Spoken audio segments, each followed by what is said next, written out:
Welcome, everyone, to another episode of the Bougie Book Pod. I'm Tara. And I'm Kira. And today we are undertaking, is that even the right word, undertaking?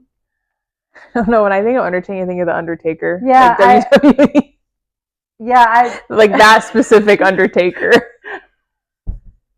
How many times do you find yourself saying a word and while you're saying it, asking yourself, is that even a word, or am I doing this properly? Oh, no. The other day, Andrew asked me to read an email and proofread it, and there was a word, and I was like, that's not a word. And we had this argument. He was like, it sounds right. I was like, yeah, but it's not a word. Yeah.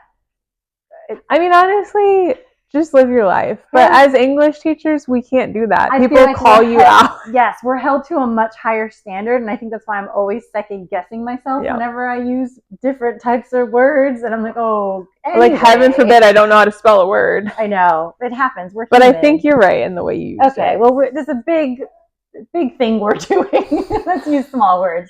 We are talking about doing the tandem read of Empire Storms and Tower of Dawn. Again, as I've been telling you all, I read it on my iPad, so I never truly get a sense of how big these are. Tower of Dawn is 660 pages. And this one is 693. Yeah, so whew. And so this took me a while to do, mainly because, I'm back at school and momming and all that stuff. But I have to say, this was the most fun experience. Mm-hmm. I loved this so much. I have never done a tandem read before. And I hope that there are more in my future or maybe I'm not even sure that it would ever be able to live up to this, but this was just so fun. So yeah. Empire Storms, Tower of Dawn.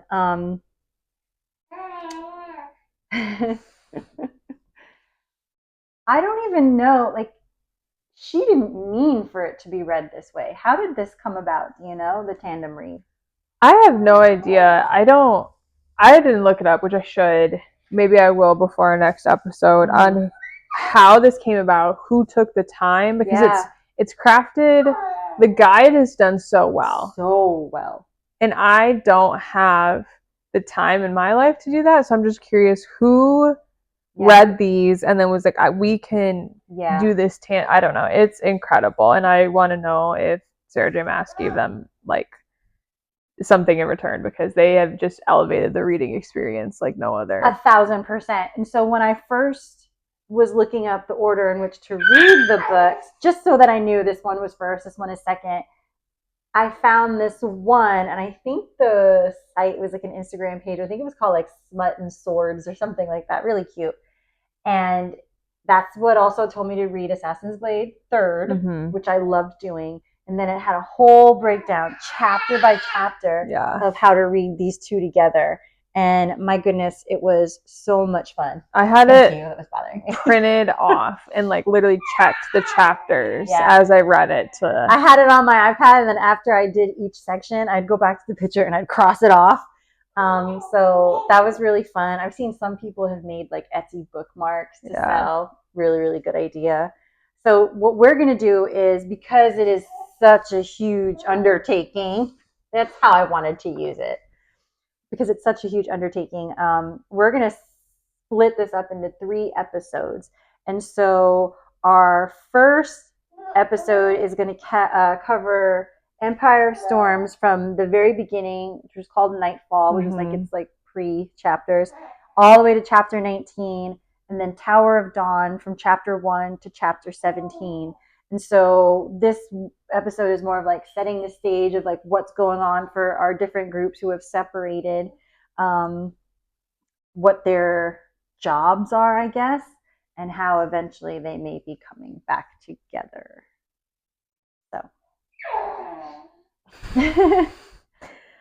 So where we left off, we came fresh off of Queen of Shadows, which is an icon on its own. Yes.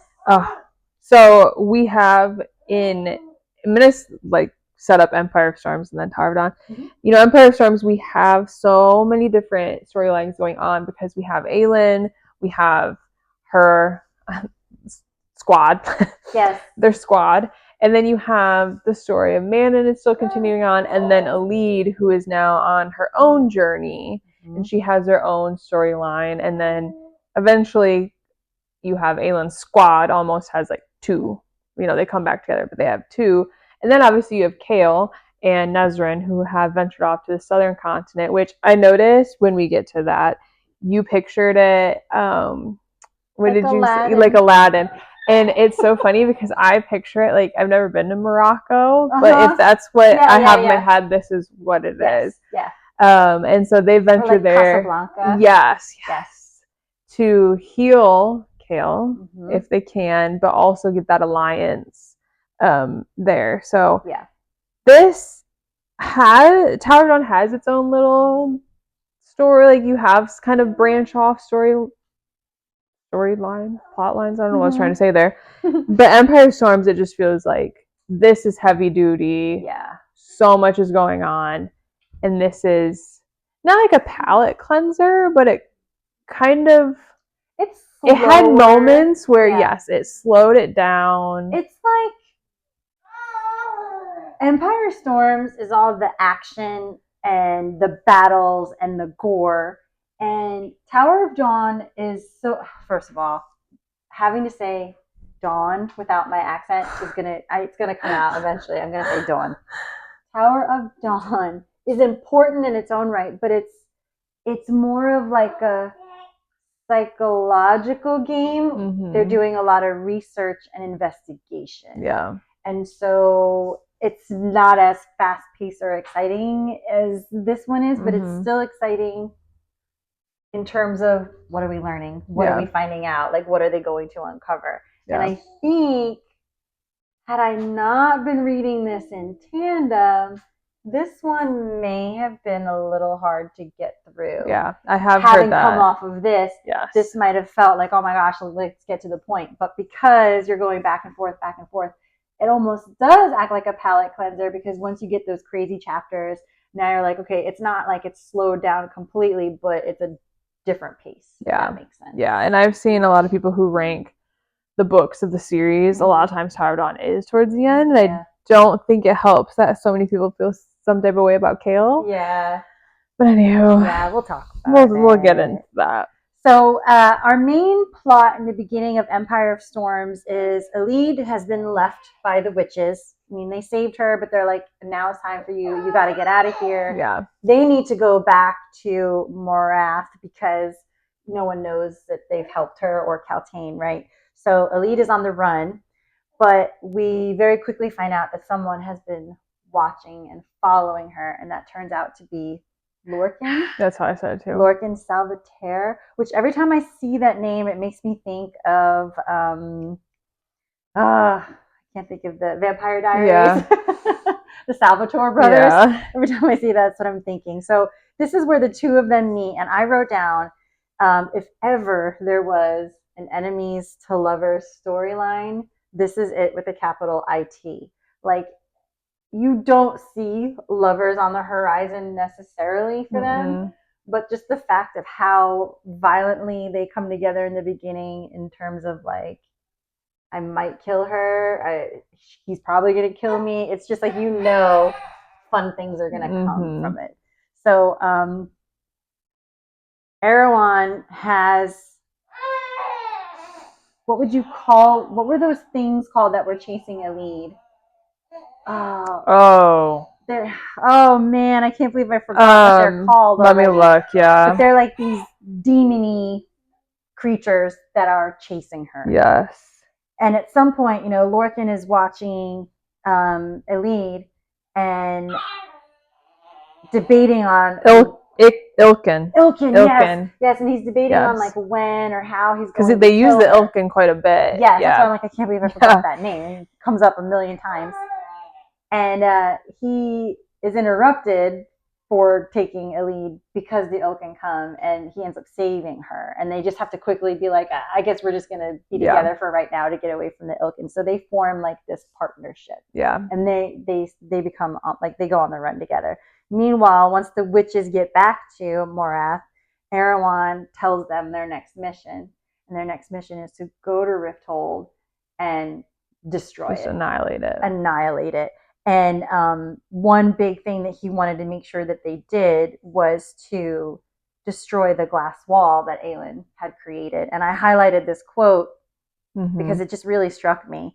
He said, because destroying a symbol can break the spirits of men as much as bloodshed. Which is so true. Yes. You just think in history in the world. Yeah. I thought that was interesting when I was reading over your notes today and yesterday. I was like, that makes like.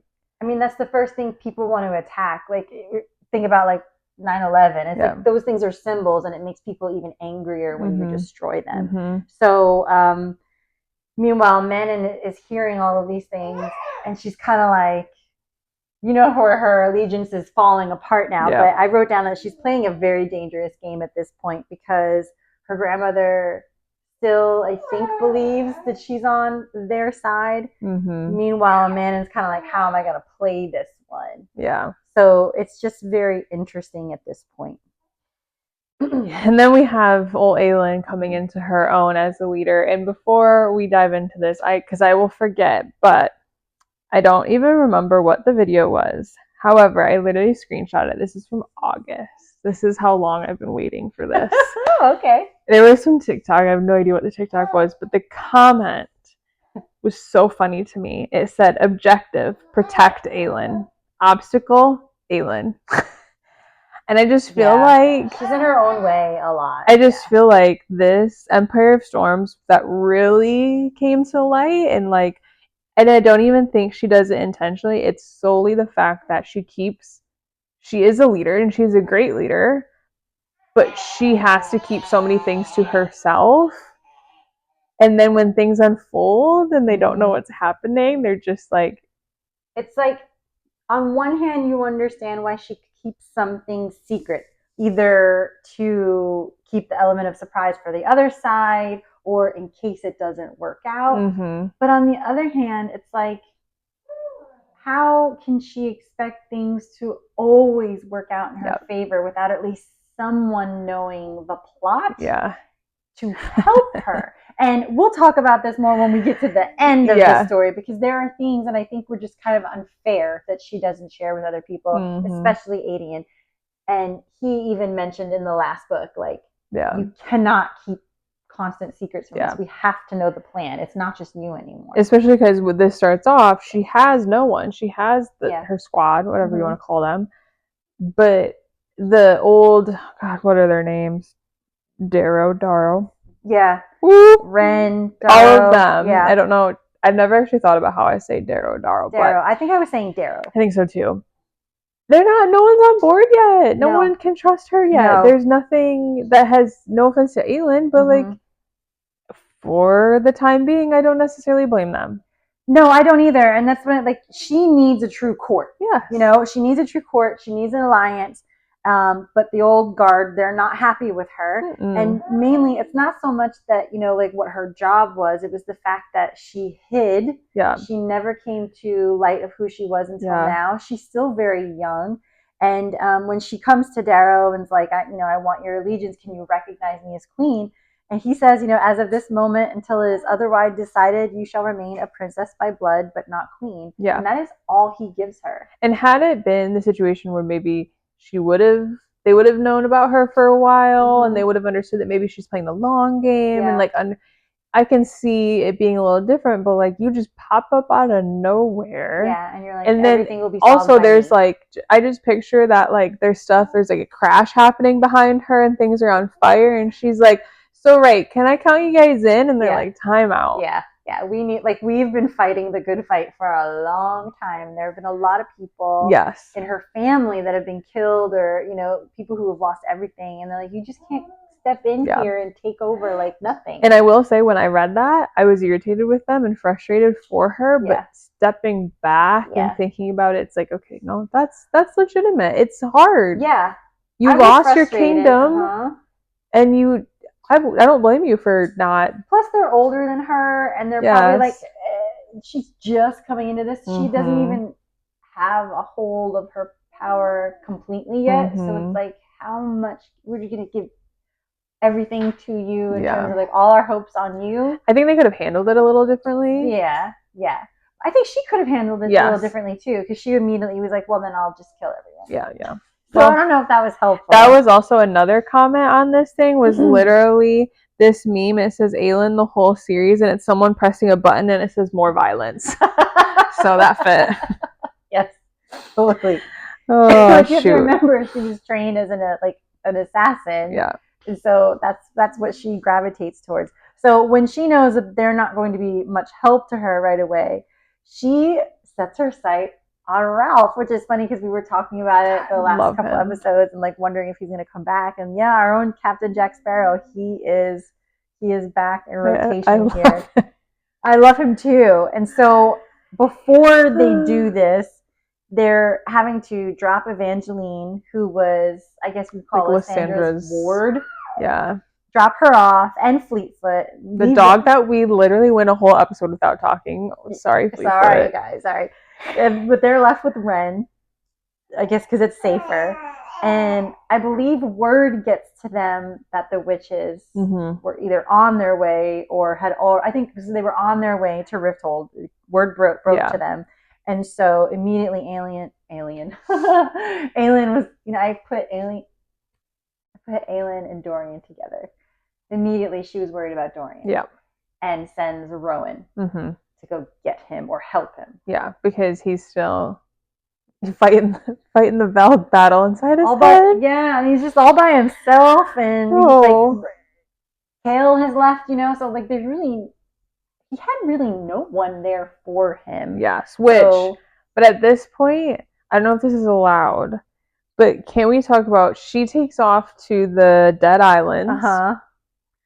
And this is where the tandem read first shows you its value, because what happens in Tower of Dawn? Do you remember what he says? Who? Kale, when they're... Oh! I forget what chapter it is. But at some point... It's amazing. It is so amazing, because when you're doing the tandem read too, I think it happens... It's like she goes off to the Dead Islands. Yes. She sets off, or like shows up there. There's some point, we'll get to it, but there's some point where someone's trying to like get information from Kale, and he's like, you know what, I'm just going to feed them some fake information. She's going to the Dead Islands. And he literally says it as like, I thought of the one place Aelin would never go back to, like, because her history there. Yeah. I have to find it, because that was when I was like, this is amazing. This is a great reading experience. That really was the first point where I was like, because it's literally like, I don't know if she sets off or she like gets off the boat. And then the next chapter is literally like, oh, I'm going to send him where she would never go. And you're like, you're like, damn it. Well, that's not working. Another strike for Kale. Yeah, it's not working out for poor Kale. So I have to find it. So she sends Rowan to go get Dorian. Meanwhile, Aedion and Lysandra, they go with her to go to the Dead Islands. And this is where it gets most exciting for me, is when we get back to Rifthold with Dorian as the city is being overtaken by the witches. And Manon is like, I have to get to Dorian first. And you're just like, yes, girl, yes. And when she gets to him in the castle, the first thing he says to her is, hello, witchling. And to me, that hit me and got me more excited than hello, fair darling. Yeah. The hello, witchling, I don't know why it sent shivers.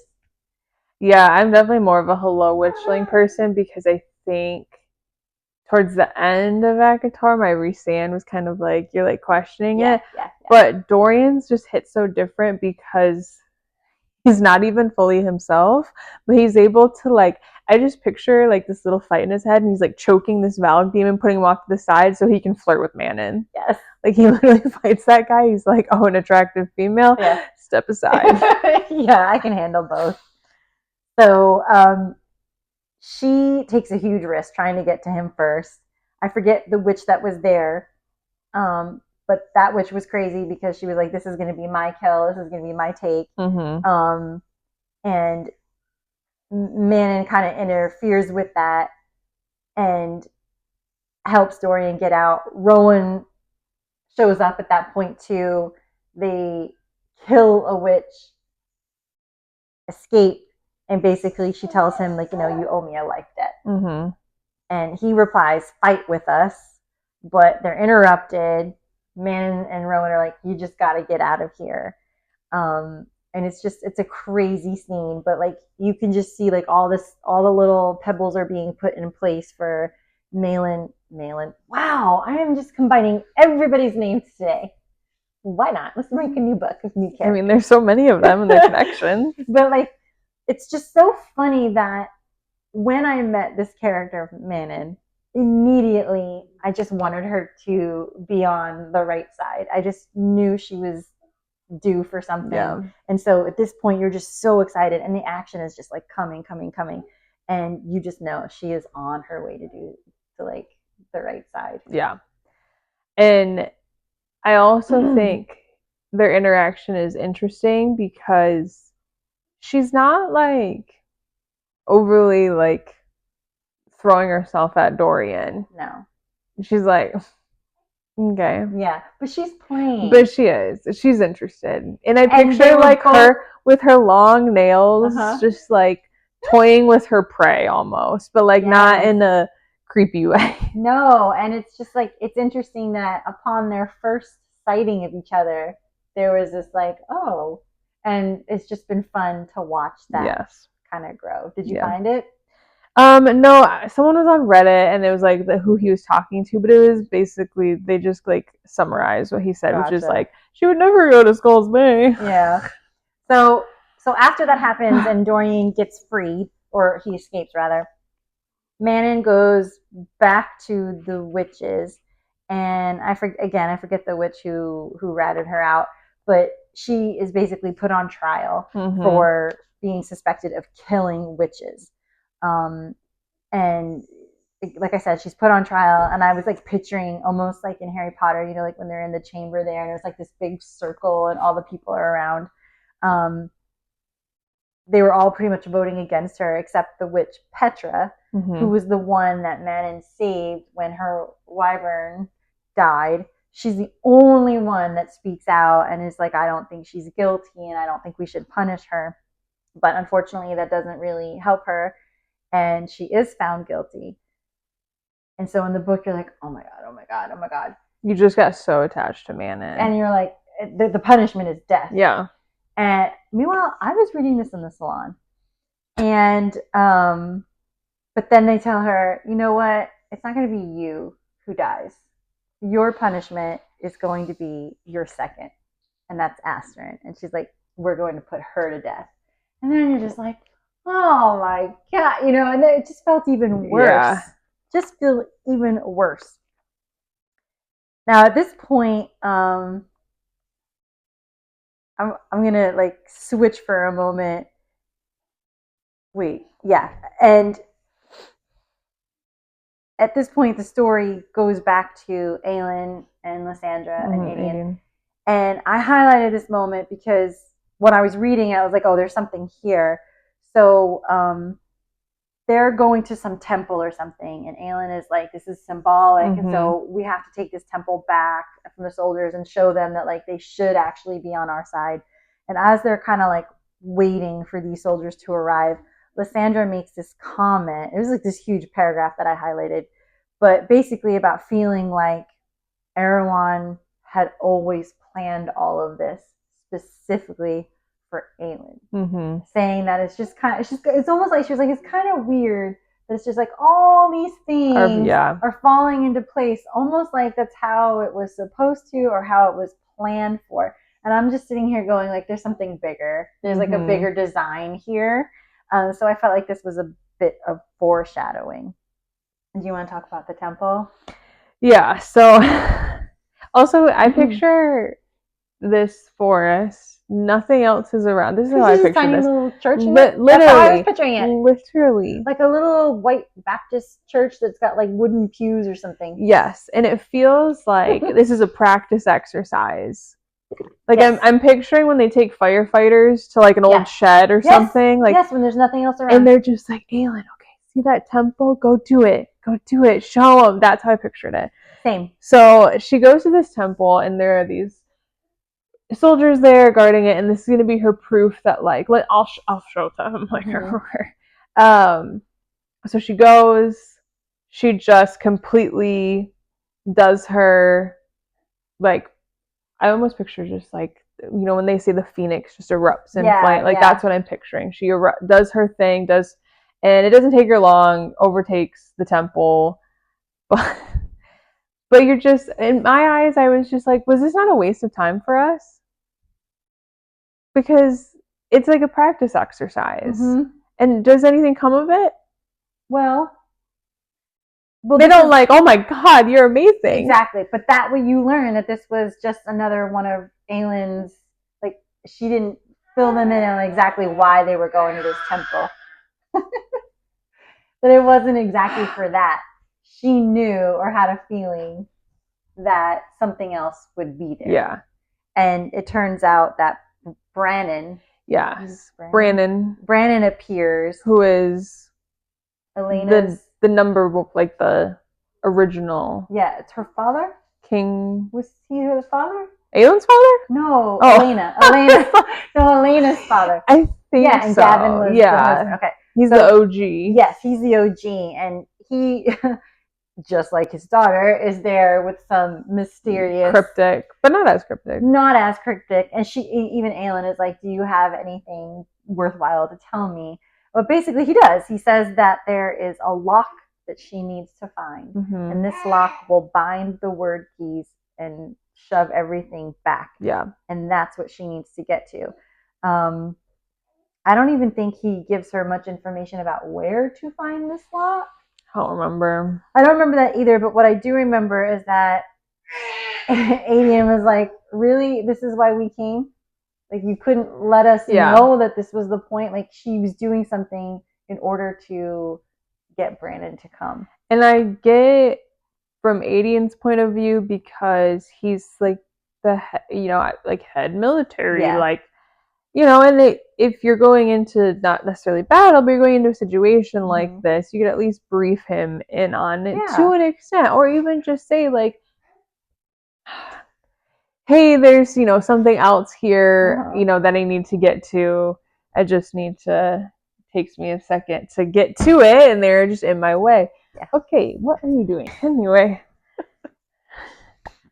So yeah, he wasn't given much information, and he's just mad because it felt like a waste of time for him. And he's like, just tell us exactly what it is you want and plan to do so we can be on board with you.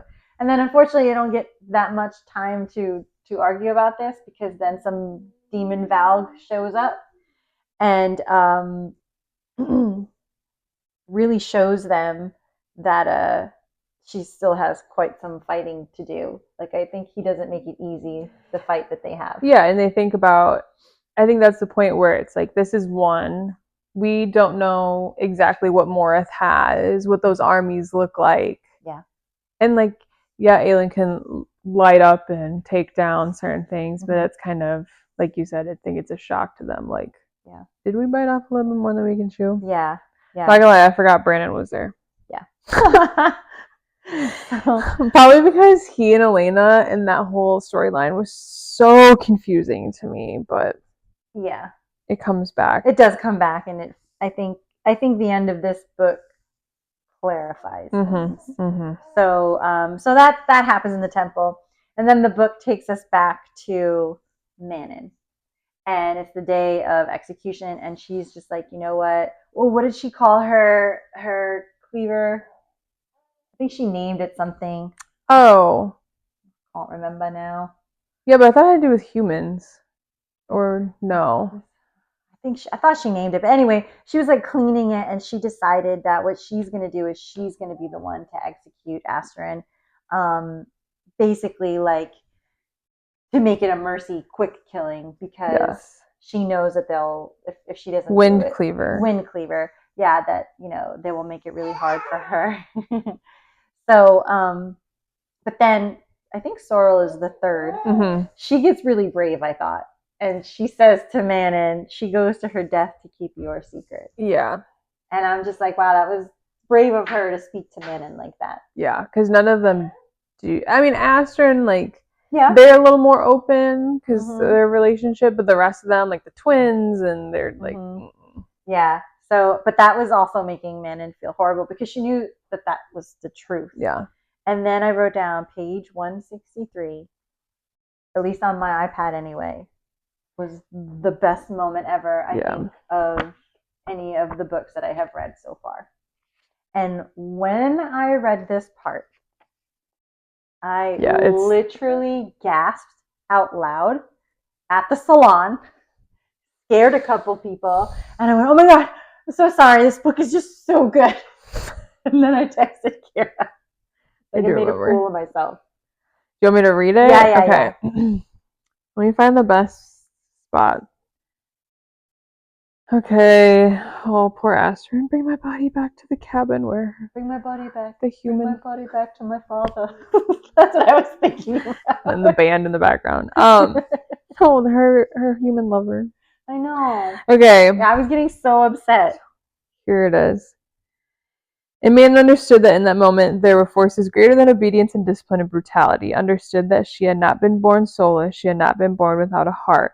For they were both begging her not to swing that blade. Manon looked to the 13 standing around Astrid in the half circle. One by one they lifted 2 fingers to their brows. A murmur went through the crowd, the gesture not to honor a high witch, but a witch queen.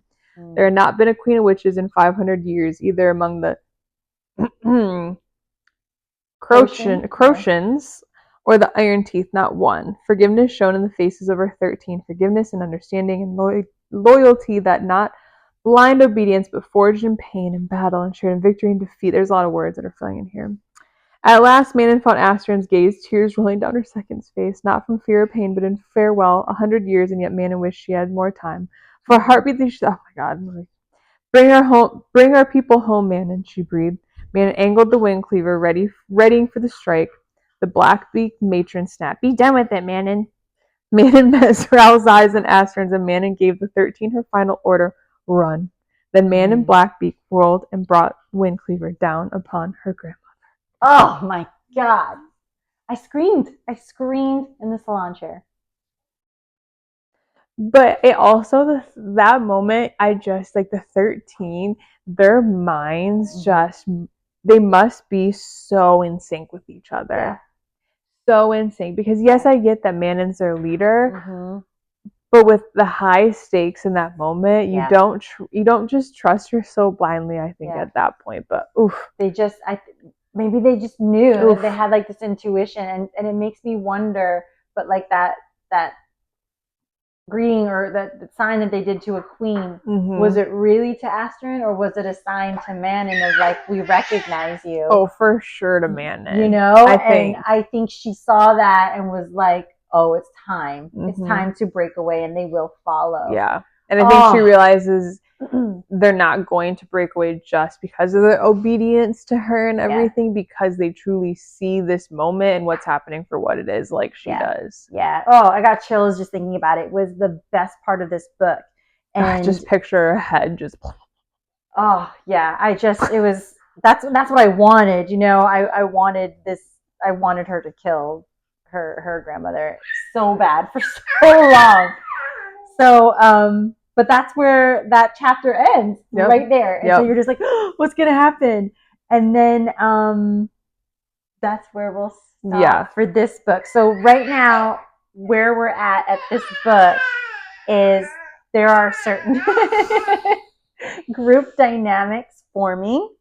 And so right now the split is Elide and Lorcan, and we haven't... There's not a lot going on with them yet. Not yet.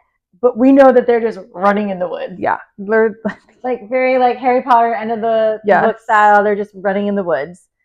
They're both using each other at this point just to kind of like, he's trying to get some information. He knows she must know something. And she's just like, he can help me stay alive. Then we have Aelin, Adian, and Lysandra. And they're like also in the woods. They're also in the woods. Adian, he is so loyal to Aelin, but he is getting so frustrated. He's questioning her. He hates that she has secrets. He is very, like you were saying before, like, we need to be more militaristic about this. We need to have plans. Like, he keeps asking her, where's our army? Like, where are our people? And correct me if I'm wrong, but I think he like finally like calls her out, and they have like the three of them kind of have their little moment. Yeah, their eventually little he does, like, what are you doing? Like, where are all these people you promised? And I put Lysandra, she's just like loyal to a fault. Like she really, it makes me wonder if Aelin at this point is telling Lysandra more things, and Lysandra's really good at just like poker face, like I know nothing, because she doesn't question Aelin at all. But there are points, not necessarily maybe Empire of Storms, maybe 1 or 2 points, and then also going forward where you do see she's trusted her with that. She's not giving her the whole picture, that she's like, here you go. And Lysandra is trusting it, and she is just like such a great force for her. Yeah, but I also think Lysandra, for her, like a lot of them, there's no family left. Like this is one of those situations that this is her family now. So she's like, I have no choice. Going all in. Then we have Rowan and Dorian, which we haven't hit yet because it comes in the chapters later. But Rowan, I love them. Yeah, and Rowan is helping Dorian escape. He's healing him in some capacities because he was hurt, and then teaching him about his magic as they're trying to make their way back to Aelin and the crew. And then our next group is Manon and Abraxas. Mm-hmm. She becomes separated from the 13 in the like chaos of everything. So we don't know what's happening yet. Mm-hmm. But so it's just Manon and her little buddy. Yeah, and they're just it's so funny to me because it's like Elide and Lorcan are just running around in the woods. You've got Aelin, Adian, and Lysandra also running around the woods, but like bickering every so often. And then at this point you've got Manon and Abraxas, and they're just flying around. And Rowan and Dorian, were they in a boat? They're literally like in a rowboat. So like, these are the people who are going to save the world. I have such a good TikTok for the Rowan and Dorian. Like it's like, it was talking about when Rowan was teaching Aelin how to, I sent it to my mom so I'll find it, how to like her skills and her magic, and he's like, get it together, punching her, like stuff like that. And then it's like when he's teaching Dorian, it's like, hey, little birdie, I love you, little birdie. Oh, are you okay? Like, yes, he was very gentle and kind with Dorian, which I was surprised about. Love that for them. So, before we move on to Tower of Dawn, was there any like standout scene or quote that we didn't talk about? No, because we hit the witchling for me. We hit, obviously, her killing her grandmother. I think all the stuff that I like noted and can think of come later on. Okay. Because it's like, when the group's back together and like stuff like that. Once they're all done with their side quests. Great. All right. So now on to Tower of Dawn. So we start off, Kale and Nezrin have traveled to Antica. Sure. Antica? I think I said Antica. Antica. They're there for 2 reasons. One, Kale is paralyzed, and they're hoping that the Tory Kesme. Sure. They're hoping he can be healed there. And also, probably more importantly, they're trying to convince the Kagan, which I assume is like a king, to ally with Aelin and help fight the Vows, because they've got a huge army. They got a lot of resources. And so it's kind of a twofold. Please heal me and then give us forces. And I did appreciate, we talked about what we pictured, but thank you, Sarah, and the people for choosing to make this cover so, like, thank you. Yeah. I was like, Prince Ali, fabulous. Literally. That's how I was picturing it. Very Casablanca, very Aladdin, like you said, Morocco. So I think it's, what the biggest thing is here is it's another moment where one of our OGs is back. Yes. So they get there, and the king, I'm going to call him the king because the Kagan, I don't know if I'm saying that right. Yeah. Anyway, we're going to call him the king. He is like, I hear you. I know that you're coming to me because there's a war breaking out. Like, first off, I know why you're here. I get it. Give me some time with that because I don't love that idea. But yes, you can stay. I don't love that idea. But yes, you can stay and you can be healed. We'll have our best healer come work with you every day. And fast forward to that day, and bada bing, bada boom, who walks in but Irene. Oh my god! And I had been waiting for this since the third book, or since Assassin's Blade. Which isn't her last name Towers? Yes. Which I also was like, is that just a random name that you came up with? But then the tower that's in this book is literally the healers, whatever they call that place that I can't pronounce. That comes back towards the end of the book. Yeah. So, but I was just like, in that moment, you're like, wait a second. What's the connection here? Yes. She returns. Was so freaking happy. I knew, like, the moment that we hear that he has to be healed, I'm thinking, oh my god, it has to be her. Yeah. It has to be her. She's become the healer that she wished that she would be. She has climbed very high, and what was it, like 2 years now? 3 years? Yeah, it hasn't been long. Not a very long time. When we meet her in the beginning of the book, she's basically anticipating leaving this area. She feels like she's kind of done all she could do or learn all that she could there. And she so badly wants to return to her homeland and join the fight. Yes. And what you learn though is she, like, her mentor, who is the top dog, sees her as like the next one up. Like, no, you're gonna take my place. You're my successor. Like, but you also have Irene, who she's got unfinished business back home. Yeah. Her mother is no longer.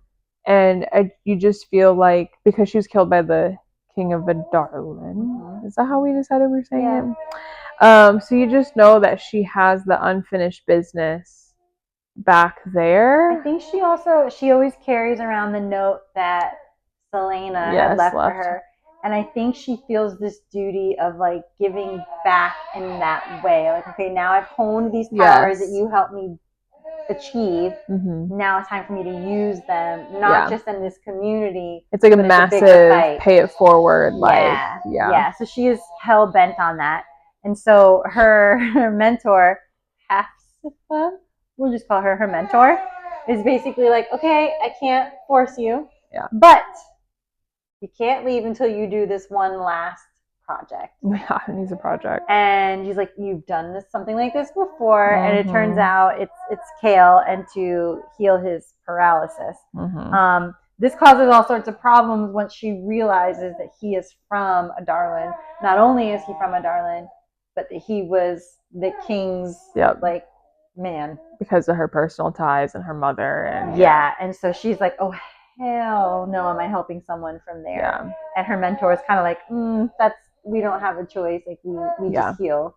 Which is like, I just think of people in, like, our world in the medical field. They take an oath. We have to take care of this person. So, and it's funny, and I wrote this down, that, like, when she meets Kale, she's so sassy. And she acts like so, like, whatever about it. And gives him a little bit of attitude. It's very, like, giving, I have better things to do, but I have to do this. Yes. And I'm just going to mark off that we've done this. And if you don't want to cooperate, that's fine. Yeah. And she's like, it'd be even better if you don't want me to do this, actually. And, she even knows within herself, I wrote this down, she said she had taken one look at Lord Westfall's brown eyes and had known deep down he was not one of them, meaning he wasn't this evil person that she assumes all the Adarlans are. But even still, it was still so hard for her to reconcile that. And it was like, just felt icky to help someone from that place. So she had these bad feelings for him, but she does agree, I will help you. And it's like, I will help you, I guess. Yeah. And she makes it pretty uncomfortable from the get-go. So that's where their journey together starts. And then I think, I didn't write it down, but Nezrin at this point, they kind of, him and Kale and Nezrin have, like, this unspoken agreement of some sorts, where the way we left off in Queen of Shadows is that he kind of was like, we'll give this a go. Yeah, and this is like if I had to pinpoint one of the most unnecessary relationships that occurred in the whole series, it is that situation to me. It is so unnecessary. And it feels almost like he's using her to feel better. Yeah, I don't love it. And it's like they get to Antica or whatever, and it's like it's giving the like, what are we? Yes, and she's just kind of there for him, but she's in this role that he used to be. Yes, like kind of like she's the ambassador, and also like she's doing a lot of the more let me get the royals like on our this side. Is like her homeland. Yes. She has like the aunt. Yeah. Is it aunt, uncle, and cousins? Yeah. Is it that? Okay. And at this point, yeah. And so like I don't think she was born there, but her dad was. Yeah. And like she'd always wanted to go home. And so now she's kind of like feeling a tie to this place, and so she's trying to use like her looks, I guess their darker skin. So she's trying to be like, I'm one of you too, and if I think that this is a great cause, like you should trust me, like we're all fighting for the same thing. So in the beginning of this book, you kind of feel a little bad for Nesrin, and you're like, I hope something good works out for her, because you can tell that Kale, it's not a genuine thing. No. It's more of like a codependency at this point. The two of them need somebody. But it's also like I don't get the vibe that like Nesrin's like losing sleep over, like overthinking anything. She's just like she's just riding with it. Yeah, she's riding with it, but it still doesn't feel great. No, and that is my one complaint with like, I will say I do love Kale, whatever, but like that relationship, I was just like, ugh. Yeah. And then so we learn, so Irene is trying to do some healing work with Kale, and then she learns very quickly that it's not going to be easy at all. Yeah, there's like the darkness in there. It's almost like I pictured it when something, I can't think of a specific animal or fish or anything, but like something attacks you, but like they leave it behind, and it feels like the Valg leave this like darkness, and it's like you have to very carefully extract it. Yeah, I don't know, that's what I pictured. Like an infection. Yeah, and it's like, her magic, whatever, like there's a block in it, and it's just like it's clearly consuming parts of Kale, and she's just like, holy crap. And she's basically like, you need to tell me how you got this injury. I need to know as much as I can. And he doesn't want to tell her everything because, again, he's in another country or land, and he doesn't know how much can we trust these people. So he does mention, I don't think he says Val. I don't think he does at this point either. He mentions it as like a force or something.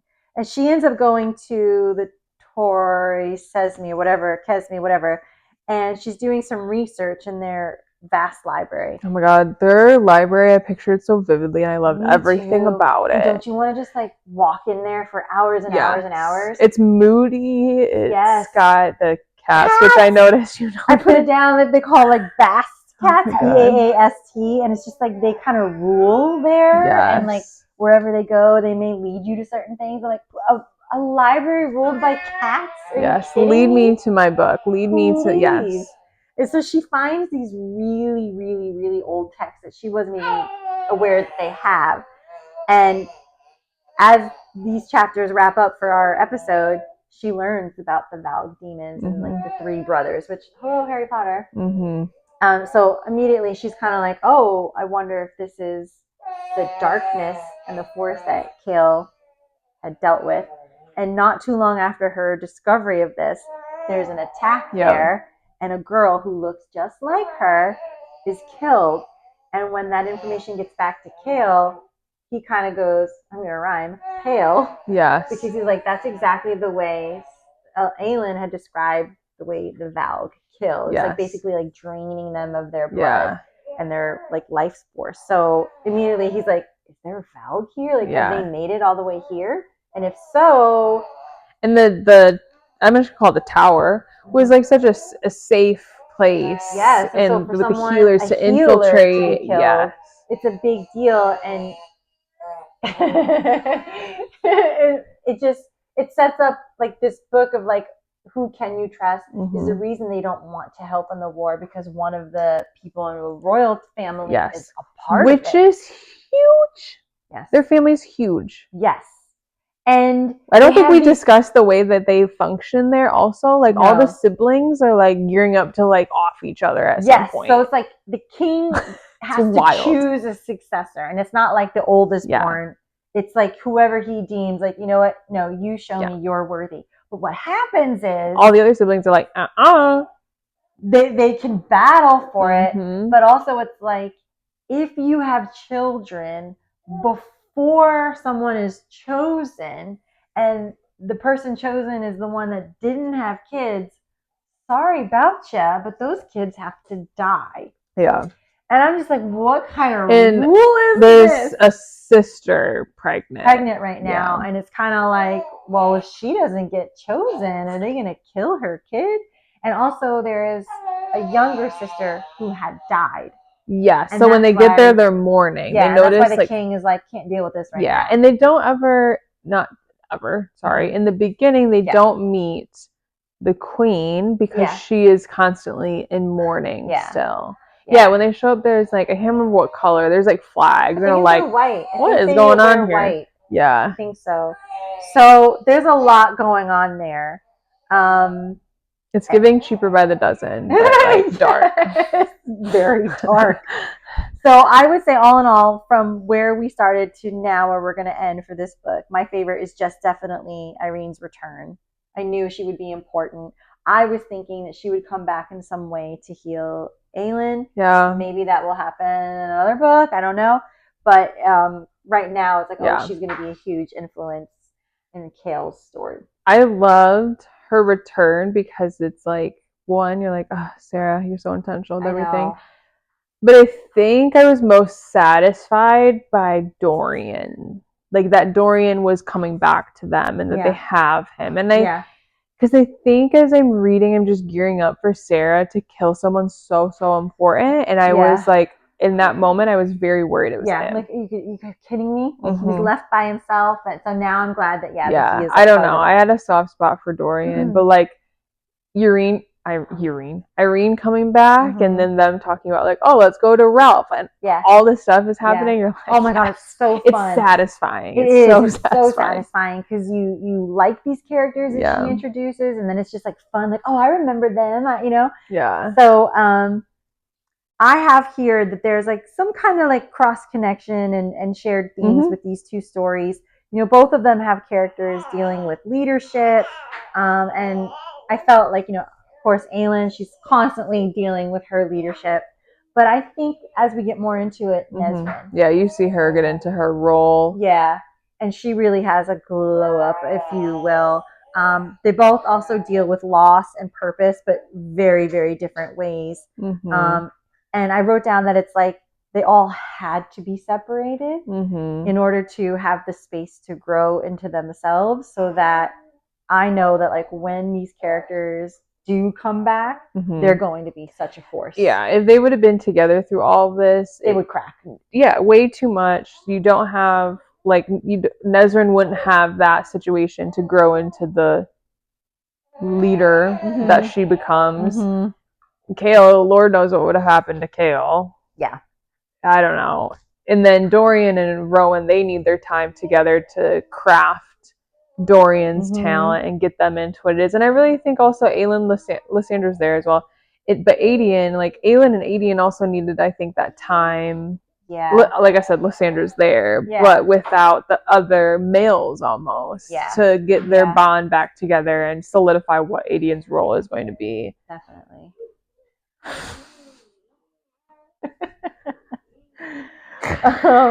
Oh my god. So they definitely have different tone and pacing, and we already talked about in the beginning. And like I said, I think Tower of Dawn is just so much more exciting, having been read with the Tandem. It's still a great book, but if anyone hasn't read these two yet, read them together. Yeah. My goodness, it's so fun. It matches perfectly the way people have outlined chapter for chapter. any foreshadowing. I don't want to spoil anything, but I think a big one is like how Lysandra was like, it just feels like everything's falling into place, even the bad parts. So I wrote, damn you, Maas. Because she's so good and intentional about every little puzzle piece she drops into these stories. I'm trying to think of other foreshadowing that's not as... I can't think of it right now. I feel like Tower of Dawn, there was foreshadowing, but you didn't pick it up. Yeah. It wasn't as obvious. Yeah. And then you're like, what? Yeah, exactly. So, if you're listening out there, I think there's 18 of them now on Spotify. So that's... Oh, wow. Yeah, I know. That's pretty good. I thought you were talking about 18 side quest characters there. I was like, I would be surprised. Probably, if we counted them all.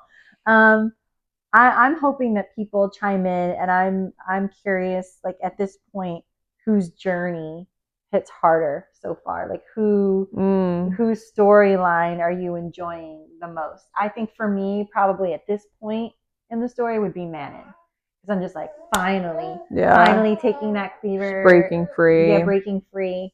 And we'll learn more about the consequences of her taking that cleaver in the next episode. I think the one that I'm like, when I was reading it most, like, what is happening here was Elite and Lorcan. I'm like, yeah, what is you guys' end game here? Yeah. And they go off onto the funniest, most random things in their little adventure. And it's just like, part of me was like, not questioning Sarah, but like, where is this going? Yeah. Is this just here for entertainment? You ever watch the show Bones?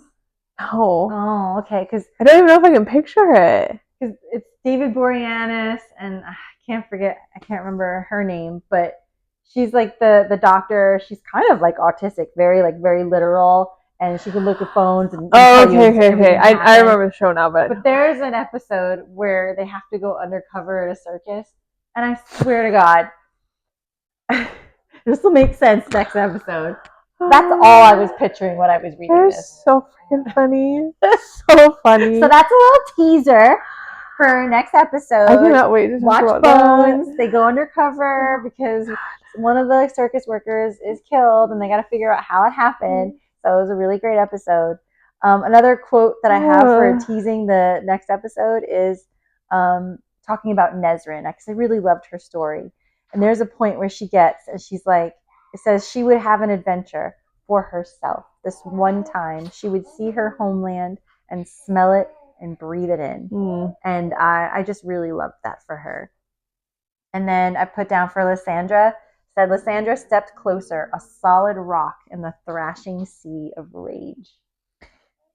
She becomes such a huge, I don't even know what you would call it, just force for this team. Without her, some of Aylin's plans would have fallen apart completely. Because actually, they would have, because she saves some of the plans coming up. So,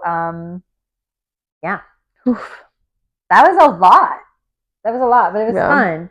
So really quick, I'm going to ask you some this or that questions, and you have to answer. I got to these, but I didn't read them. Okay, because you have to answer them. Yeah, okay. I would answer, but I looked at them already. No, so I saw it, and I was like, oh. Okay. Chaos or calm? Calm. Fight the battle or heal the wounds? Probably heal. Stormy sea cliffs or sun-drenched palaces? The sea cliffs. Okay. Stay out of the sun. Sword or book? Book. Yeah.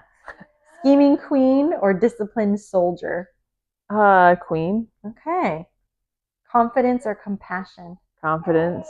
Aylin's fire or Kale's grit? Fire. Okay. Being a strategist or a healer? Healer. Okay. I think I would get stressed with strategy. Me too. Wild banter or quiet reflection? Banter. Power move or personal growth? Power move, I think. Okay. Battleground or balcony view? Balcony view. Northern chaos or southern calm?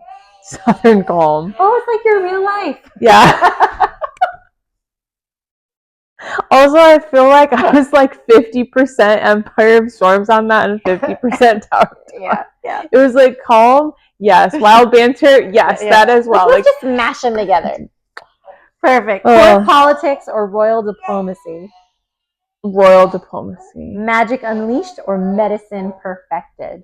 I think magic is more okay. Ancient ruins or marble halls? Marble halls. Yeah. Flirty tension or emotional vulnerability? No, flirty tension. Same. Sarcastic comebacks or heartfelt? Sarcastic. Yeah. I don't even know what to say. Group road trip or quiet partnership? Quiet partnership. Oh, I'm all road trip. Loyalty or redemption arc? Loyalty. Okay. We're doomed energy or we'll figure it out optimism? Oof. I'm 50-50 on that. Me too. It depends on the day. Here's the thing. If I'm in a situation where someone's already like, we're doomed, I have to be the other one, you know? Like, you have to balance it out. Exactly. Well, that was fun. Oh. All right. So, next episode, we will deal with I just had it pulled up. Like more of the darker aspects of the stories. We're gonna go Empire Storms chapter 20 to 51 and Tower of Dawn chapters 18 to 40. So it's basically going to be talking about how the tension is building and then our characters evolving, and there's a lot that goes down in those chapters. Yeah, one of my favorite scenes of this book is in those chapters. Really? Okay, that'll be fun. I wonder which one it is. I don't know. So we'll find out next time. So if you haven't read these books, sorry if we spoiled the beginning of them for you, but you've got like 500 more pages to go in each book. If you haven't learned anything from our podcast, don't listen to it till you've read it. Yeah. And then please, for the love of Sarah J. Maas, just comment and let us know your thoughts, your opinions, what you love, what you don't love, moments from the books that really hit the spot for you. And share with a friend so we can have more bookish conversations. And that's that. Thank you for joining us.